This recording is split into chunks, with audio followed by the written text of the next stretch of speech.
నియమాలతో చేయాలి. అంతేగాని ఏదో పుణ్యం వస్తుందని ఆలయానికి వచ్చేయడం కాదు. వచ్చిన తర్వాత పద్ధతి ఉండాలండి. సాధారణంగా అప్పటి స్త్రీలకు చెప్పక్కర్లేదు, జుట్టుకు ముడి వేసుకోనిది భగవంతుడికి దండం పెట్టరాదు.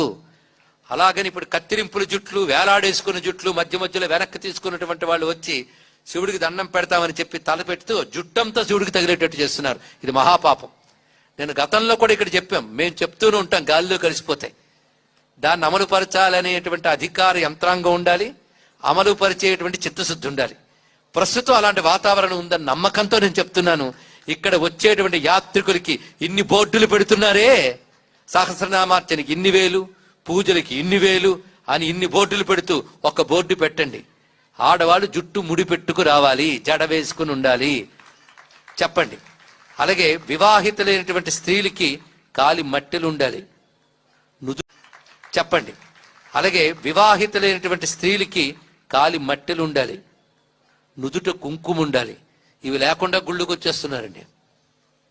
ఇలాంటి సంస్కారాలు, సంప్రదాయాలు. అలాగే చీర కట్టు. అంతేగాని ఆధునిక వస్త్రధారణ చేసుకుని ఊరంతా తిరగండి పర్వాలేదు, కానీ గుళ్ళోకి మాత్రం రాకండి. ఇక్కడ ఇంట్లో పూజ చేసినా, గుళ్ళో పూజ చేసినా కనీసం ఆ సమయంలో అయినా సంప్రదాయ వస్త్రధారణ ఉండాలి. పురుషులకే కాదు, స్త్రీలకి నియమాలు వర్తిస్తాయి. వచ్చి బొట్టు పెట్టుకోండి, బొట్టు పెట్టుకుని రండి, రెండూ చాలా అవసరం. ఇక్కడ శివారాధనకి భస్మధారణ, గంధం, కుంకుమ ధరించి అర్చన చేసుకోవాలి ఇక్కడ. కనుక అటువంటి సంప్రదాయం పాటిస్తేనే దేవత. ఎందుకంటే అక్కడ దేవత చూస్తోంది నిన్ను. దానికి తగ్గ వస్త్రధారణ ఉండాలి, దానికి కట్టుబొట్టు ఉండాలి. అలాగే పుణ్యస్త్రీలు పాపిడి తీసుకుని పాపిడి దగ్గరకు సింధూరము, కుంకుమ పెట్టుకుని రండి. మీరు అలా రండి, పిల్లలకి అలా నేర్పండి. ఇక్కడ కనీసం ఇక్కడ వచ్చినప్పుడు ఇది ఇతర మతాల వాళ్ళు కూడా వాళ్ళ మత కేంద్రాలకు వెళ్ళినప్పుడు మాత్రం వస్త్రధారణ శ్రద్ధగా చేస్తారు. విదేశాల్లో కూడా నియమాలు ఉన్నాయి. మన ఆలయానికి వచ్చేటప్పటికల్లా ఇలాంటి నియమరహితం కూడదు. అయితే ప్రజలకి శ్రద్ధ కావాలి నిజమే, కానీ వచ్చిన వాళ్ళకి నేర్పవలసిన బాధ్యత కూడా దేవాలయ నిర్వాహకులకు ఉన్నది. ఎందుకంటే దేవాదాయ శాఖ అంటే దేవుడి ఆదాయం మీద మాత్రం దృష్టి కాదు, దేవాలయాన్ని సక్రమంగా నిర్వహించవలసినటువంటి బాధ్యత ఉన్న శాఖ అది. ఇది గుర్తుపెట్టుకోవాల్సిన అవసరం ఇక్కడ. అందుకే ప్రధానం. ఇటువంటి బాధ్యత స్వీకరిస్తూ అర్చకులు మొదలైన వారు కూడా దీనిలో పట్టుబడితే ఇంకా అద్భుతంగా సాధించవచ్చు. అదేవిధంగా సిబ్బంది కూడా దీనిలో సహకరించాలి, ఇటువంటి నియమాలు ఉండాలి. అందుకే సాష్టాంగం ఇత్యాదులు. ఆలయంలో పద్ధతి వేరు. ఆలయంలో స్వామి దగ్గర ప్రదక్షిణ నమస్కారం చెయ్యరాదు. కొందరు అర్చకులు ఏం చేస్తారంటే ప్రదక్షిణ నమస్కారం చేయండి అని చెప్పేస్తుంటారు.